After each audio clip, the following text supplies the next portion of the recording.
Cal requested to go, he has to get upstairs and it was a closed session. Yeah, but I have questions. We'll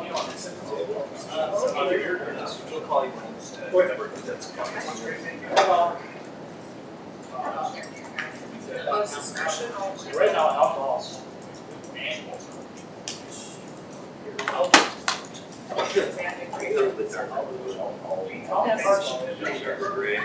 he said they could get the right person.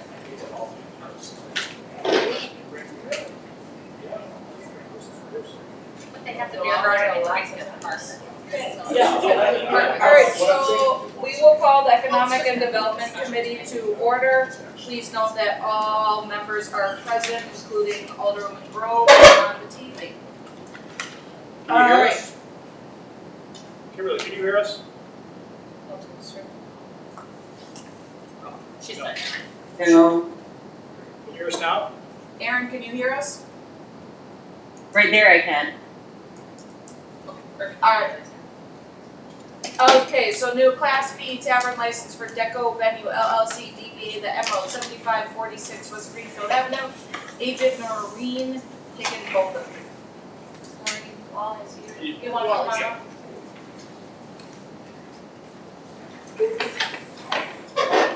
Alright, obviously you understand what is needed for a liquor license, having one. The deco, I did have one question though, on your application, you have until 2 AM. How do we have this now? I thought like the gauge and the deco, is it not It's two midnight? Yeah.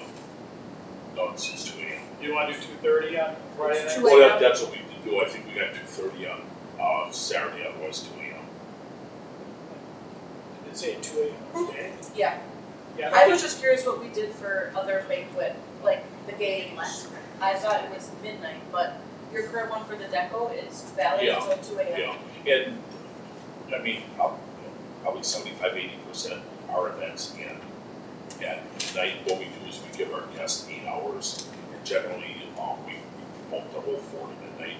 Very seldom they want to do the 5 to 1, but at the very same token, there might be an instance or two where they want to do something a little bit later, but in a nutshell, I think that was 2, and we just roll with the same thing, but we're pretty much, we push the whole midnight to 1 thing and try to put them all together if they want to continue the festivities. We send them to one of the West Dallas establishments. Does anyone have questions? Madam Chair, Yes. generally we have the agent here. The agent for the last 3 times hasn't been here. Well, that's for you, but what I'm saying generally, when we approach Yeah. Class Bs, we have the agent. I'm wondering why we don't see. Well, for two reasons. Number one, I didn't find out until about 4 hours ago that the agent was requested to be here. She also just works on most of the weekends, usually maybe one time during the week, but she also lives in Fredonia, Wisconsin, which is about a 40-minute drive, and she had a big function tonight with her daughter.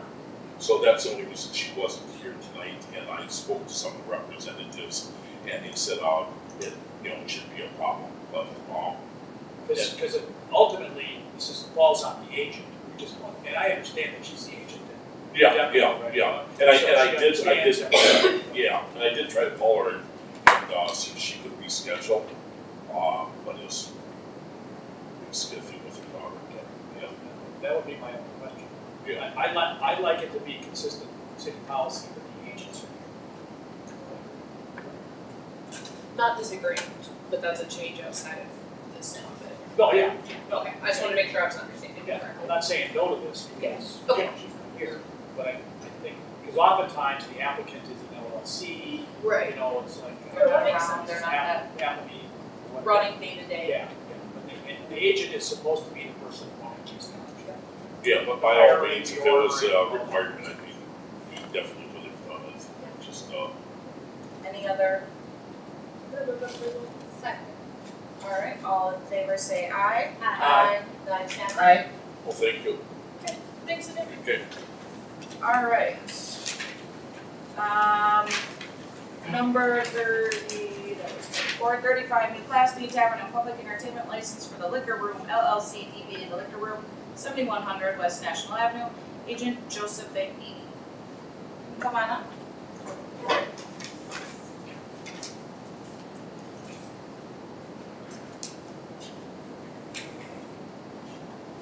And you're looking to take over the whole province, correct? Correct. And I did notice on your application, you do have prior experience, you own what, the Hale House and Slow Buffalo? And then the local. And the local? ones here. Okay. So clearly you understand the needs of carting and serving alcohol within the proper times, the proper ages, not over serving, all that you've read. Absolutely. Been to all your restaurants, never had an issue. And there is a letter in the packet that the former licensee was going to surrender their license once this one was potentially approved. The only thing that I would look to change is that your hours, I would look to have the license for the allowed state hours, which is 6 a.m. to the 2 a.m. or 2:30. As an example, you just had that hockey game on Sunday. Technically, with what your hours are, you wouldn't be able to open till 9 a.m. This way, it leaves you a little bit of room that should you need to open early for a gold medal win or Patty's Day, you know what I mean? European soccer, absolutely. You don't have to open during that time, it just gives you the option to. Does anyone have any questions for the applicant? Madam Chair, Yes. question, you're buying the property? Yes. And house next door also? That we have an option for And I would also add, I have a very short list of places that I go to at my age. And all, along, I don't know these gentlemen personally, all three of their locations are on my list. that. Thank you. Appreciate it. Congrats, I believe you just hit a year in Slow Buffalo, was it? This And weekend. anniversary. Congrats, I just saw that. Basement's all nice and dry. Yeah, it took us a couple months ago. Sorry to hear that happened. And Hale House is gonna reopen shortly. We're under construction, hopefully springtime, so. Move approval. Second. Alright, all in favor say aye. Aye. The ayes have it. Thank you. Thanks, guys. How long do you think, liquor, Actually, I think with what you need to do, can you make a Oh, move to amend. amend with the state allowed Right, slots and hours? I'll move approval with an amendment on editing the hours to maximize. Second that one. Second. All in favor? Aye. Alright, thank you. Hopefully 6 days. So, beginning of May, hopefully. Look forward to it. Thank you. Maybe I'll stop. Yeah, we'll keep an eye out. I'm hungry. Number 36, ordinance to amend front setback for accessory dwelling units and further define other residential accessory structures. This is what we had a public hearing on. Second. All in favor, say aye. Aye. Aye. The ayes have it. Number 37, resolution approving the dissolution of, I lost my place, of tax incremental district number 7, Summit Place, for the city of West Allis. Move approval. Second. All in, or any further discussion? Madam Chair. Yes. Everybody understands what dissolving the TIF has come to the end of its useful life. It's done its job, it's created taxable value for the community and it's going back to the tax authorities. So yes, some of the places have been, at one time they were our number one taxpayer. Welcome back. They've always been. Yeah. After it's like, thanks for doing my job. Yeah, thank you. Alright, so there was no further discussion. All in favor, say aye. Aye. Aye. The ayes have it. Number 38 is resolution approving the dissolution of tax incremental district number 10, former Yellow Freight Tax Terminal, City of West Allis. Patrick explained this last meeting too. Move approval. Second.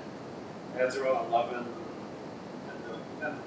million new incremental value to the tax levy. The other one was around $50 million. Alright, so there was a motion and a second. Any further discussion? All in favor, say aye. Aye. Aye. The ayes have it. Number 31, discussion regarding proposal by Third Space Brewing to host a beer garden at Liberty Heights Park. Number 39, this is discussion only. Hello guys, nice presentation today. Thank you. Do we have, I just- It's only been 10 years, first of all. Not quite, September. Not quite, yeah, so, it's about beer in the park and, so currently, there's no alcohol consumption allowed in the park. although, believe it or not, imagine softball with the coolers and I guess my question for Attorney Decker is, are we gonna be enforcing that now?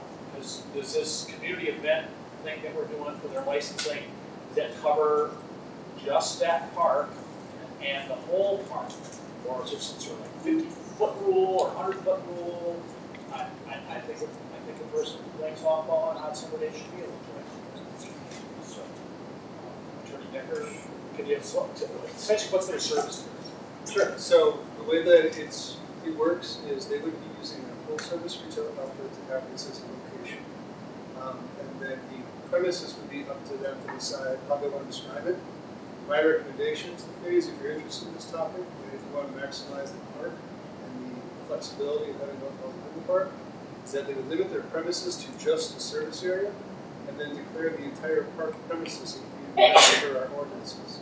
That would exempt the park from the total intoxication and public place law. If you do that for all their scheduled nights, then people would be able to have open beer in the entire park, basically inside the sidewalks. So if that's what they want to do, then if you want to do that, that's how I recommend doing it. By doing a community event, it does a couple things. It allows open intoxicants, but it also has a limitation on it that you can only possess alcohol beverages on that premises that were acquired in the event itself. So as the exclusive sellers in the park, no one can carry in alcohol to the park unless they did their violate that ordinance. But they can take anything they purchased from third space and keep it anywhere in the park. Okay, but the sale itself, so they couldn't have like a vendor walk down to the softball line and make the transaction. The transactions will have to happen within their license. What I proposed, yes, they have one single location where everything's dispensed. When the person who buys it can take it anywhere in the park. That's your understanding, Randy? Yeah. And then what if somebody wants to rent the whole pavilion on a Saturday? Do we do that through the rec department or is it This through Public Works. through Public Works? But for cultural, maybe religious reasons, they don't want any alcohol. So would we tell them, well, if somebody rented the whole pavilion this week, you guys have to be shut down? That would happen? That'd have to be exactly why we're having this discussion right now, is to figure out instances like that, how you want to address that situation. It probably will never happen. I'm just always thinking about what else. And just so you know, one of the discussions that Dave and I have had include making the time periods of renting the structure in smaller, not having it like an all day thing, but in smaller increments. So if they wanted to do it when that the beer trailer was not active, then they could do it at that time. So I know that Dave will be bringing that before you for a suggested policy change, but that I think will give more availability for people who don't want to have it during when this is going on. So Erin, you're saying that they would change the allowed rental time and hours, as an example, Saturdays like noon to 2 or 3 or 10 a.m. So we would change that from what it is now. Correct. So Dave, I can't remember exactly what the hours are at this moment, but there were 3 time slots with time in between because we're going to have somebody come and clean in between. And then the one that is later, they will be notified that there will be this beer garden going on during their event. And so, so they can make that determination at that time. And then Erin, I had a follow-up question. I don't know if you heard it in the chambers, but does DPW right now clean the facilities on Saturday and Sundays, the bathrooms? During Yes, the they summer? do.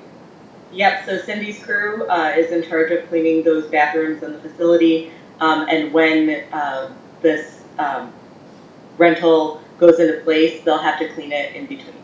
So, What does that add as far as, do they think like man hours of, would that cause any type of overtime?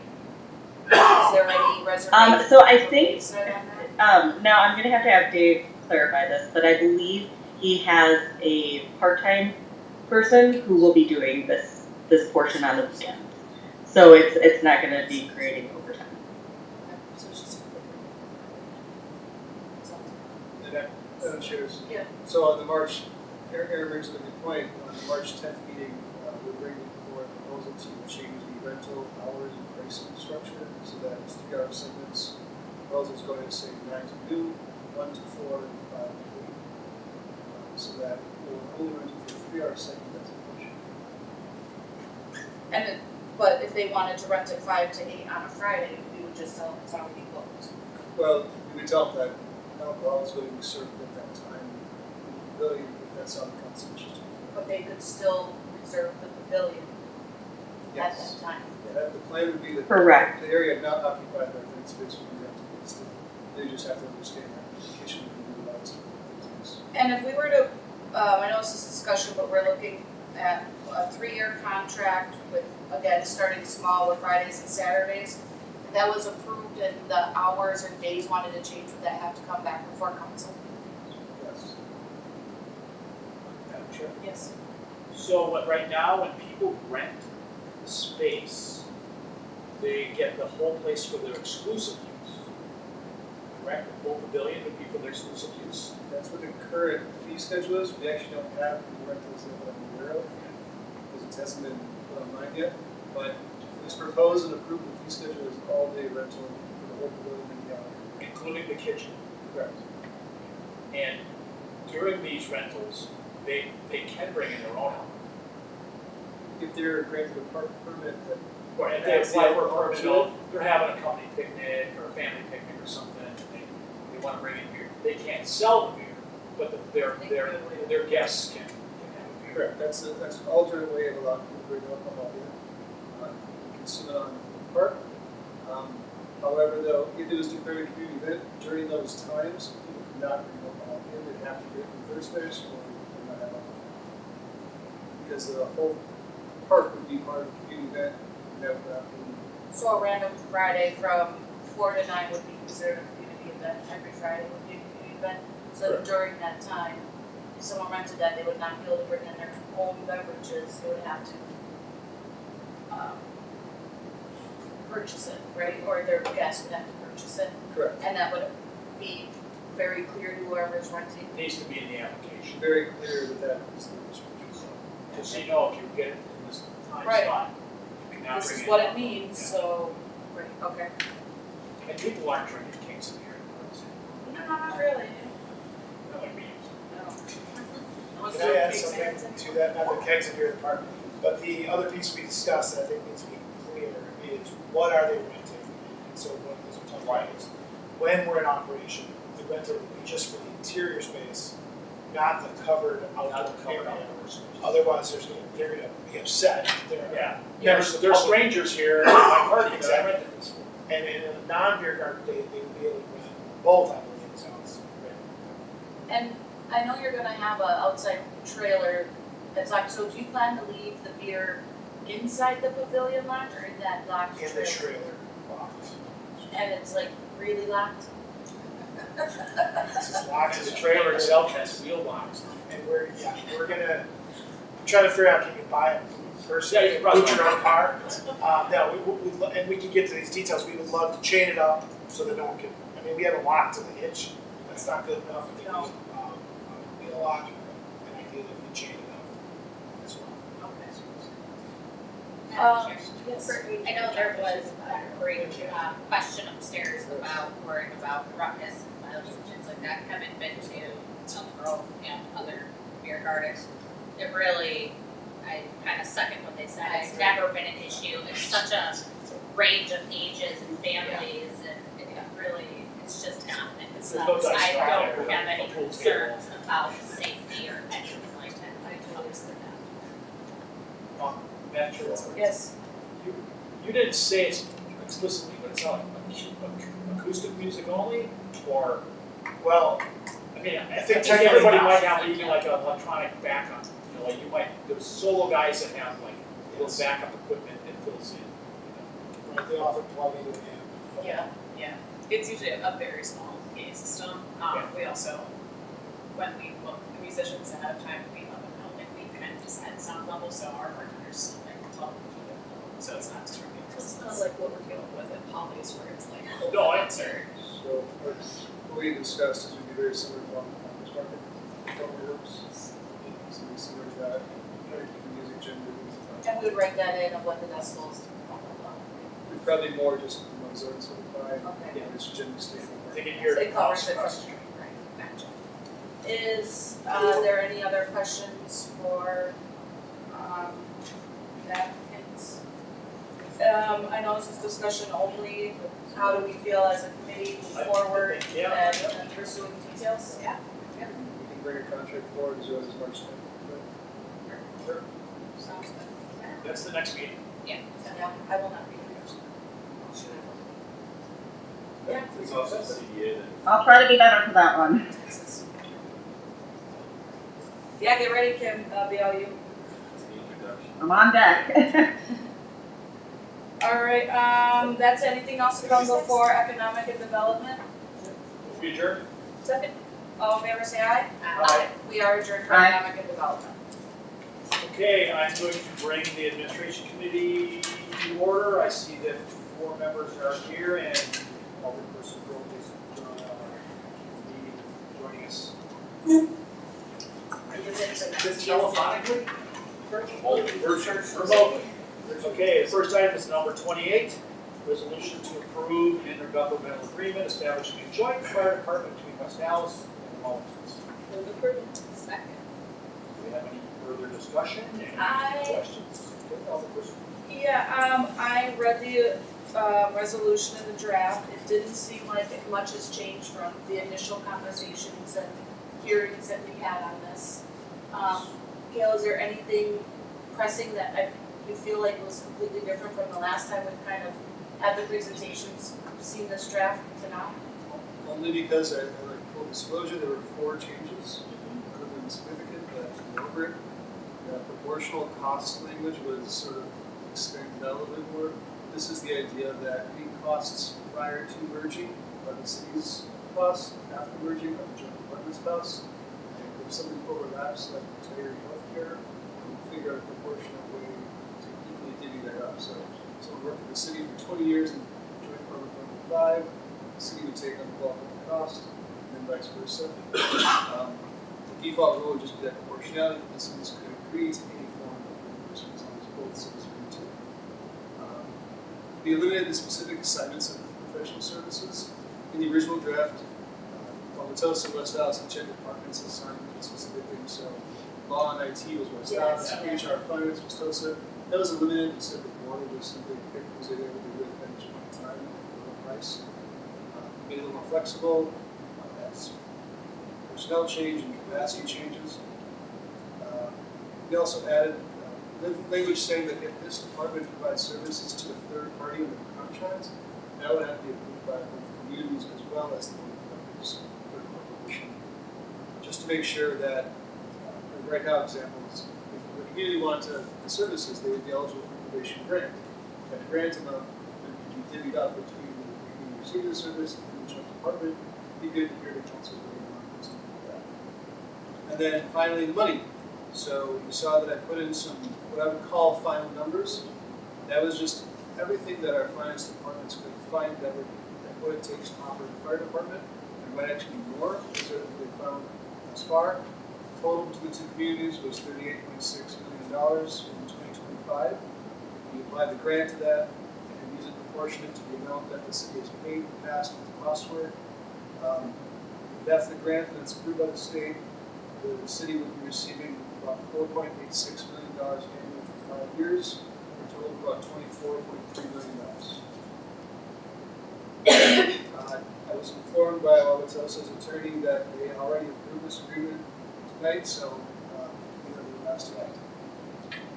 Okay, any further discussion? No. Motion. Motion to approve. Second. No further discussion. It's a resolution, so we need a roll call. At the committee Oh, level, it's we an don't- ordinance. Okay, Yeah, you never don't mind. hear the council. All in favor? Aye. Aye. Okay, good news. We have the fire department. We're almost there, right? So the official duties would take over Yeah. the joint department on April 27th.